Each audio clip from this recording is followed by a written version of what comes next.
People love Tommy Shelby from Peaky Blinders. He's a quiet, introverted character, and at the same time, extremely charismatic. While you don't want to be like Tommy in every way, there are 8 habits you can learn from him to instantly command more respect from the people around you. And even though Peaky Blinders is a scripted TV show, all the psychology covered in today's video will apply to your actual life. Also, this video has a few scenes from Season 6, but no spoilers. The first thing that you see from Tommy is that he has slow, relaxed movements. When he isn't physically fighting, he's almost never in a rush. For example, notice how slowly Tommy moves in this next clip and how it instantly gives you the sense that he's above feeling intimidated. Sit. Talking to you, Mr. Shelby.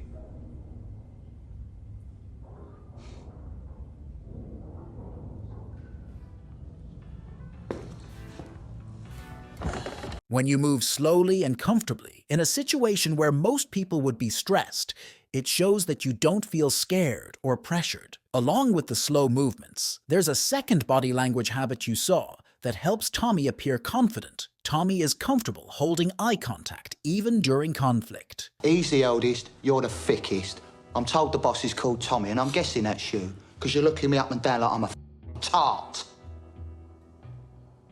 I want to know what you want. Well, you're gonna die. Right here.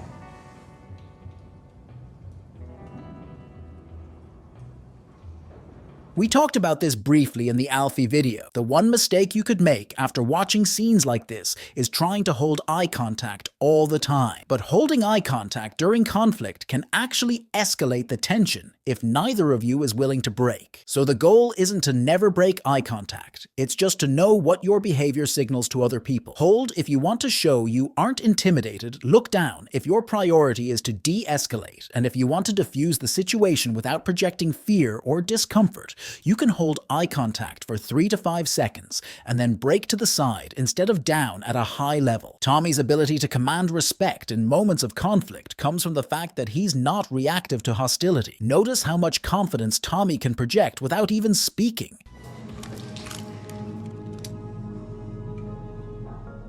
Being non-reactive shows you feel confident in your ability to handle whatever is happening. It's hard not to respect someone who keeps their cool in situations where most people would lose it. Here's another funny example of just how non-reactive Tommy can be. He researches his enemies. That's why he's been chosen. I am chosen. I'm chosen.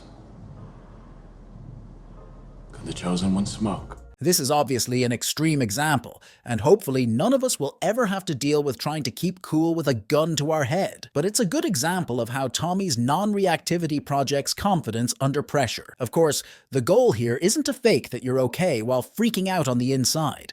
It's to cultivate genuine, deep internal confidence. We'll talk more about how to do that at the end of this video. There is one more quick body language habit you should steal from Tommy if you want to command attention. Specifically in large groups, be as big as your audience, gale up your hand gestures when you're speaking to more people. But the main thing is, you bunch of f***s, despite the provocation from the cavalry, no fighting. But it is you, my friends, who must suffer the cuts in wages, and in welfare, and in dignity. And you must not complain, because that would be unpatriotic. Moving beyond body language, the next way you can command respect is by focusing on how you speak. The first thing you notice about Tommy when he speaks is that his word choice shows conviction. Specifically, when he talks about his plans for the future, he doesn't say, "I hope to," or "I want to," but "I will." And you will change your ways. And I'll change the world. Beyond word choice, you can show conviction with just your tone. Many people do the opposite, ending in upward inflection, making statements sound like questions. This gives the impression that you're unsure of yourself. As an example, compare Tommy's tone in this next clip to Gina's. What are Michael's real intentions towards me, Gina? And if you lie, I will know. Tommy. He intends to complete the deal. Then you both walk away. So if you want to show conviction with just your tone, end your statements in a downward inflection, similar to his slow, relaxed body language. Tommy also has a slow speaking cadence and uses pauses between words to hold attention. The pause is the moment when you're not speaking, but ironically, it's the moment you can pull people in. Tommy does this by pausing when you most want to hear what he has to say. Michael, when you're dealing with a very powerful enemy, taking revenge sometimes requires time. You have to pick your moment. That moment will come. You may worry that speaking slowly and pausing a lot will lead to people cutting you off. The way you can prevent this isn't by rushing to finish or giving up on your thought halfway through, but by continuing to speak in that same slow speaking cadence until you've at least finished your sentence. Watch this next clip as an example you can model for context. That ticking in the background is a bomb. Parliament. For this constituency, it is my duty to take responsibility for the welfare of my constituents. The clock is still ticking. Consumption of opium is very prejudicial. Now there's one more important thing to cover when talking about why Tommy Shelby commands so much respect. He doesn't have to shout or raise his voice because either he knows what you desperately want and can give it to you, or he knows what you desperately fear and can prevent it. So his quiet words carry massive weight. As an example, let's go back to earlier in that Chosen One scene when they first threatened Tommy. You were one decision away from death, Mr. Shelby. So stop smiling. Tommy projects confidence because of everything we've spoken about so far in this video. But why is he able to be so calm and non-reactive under pressure? Because he knows he's not actually in danger. Watch why. Your name is Irene O'Donnell. You have a son at the Cherrywood Road School in Harborne. He has arms on his legs. His name is Sean. He comes last in every race. Poor boy. Poor boy if the race was important.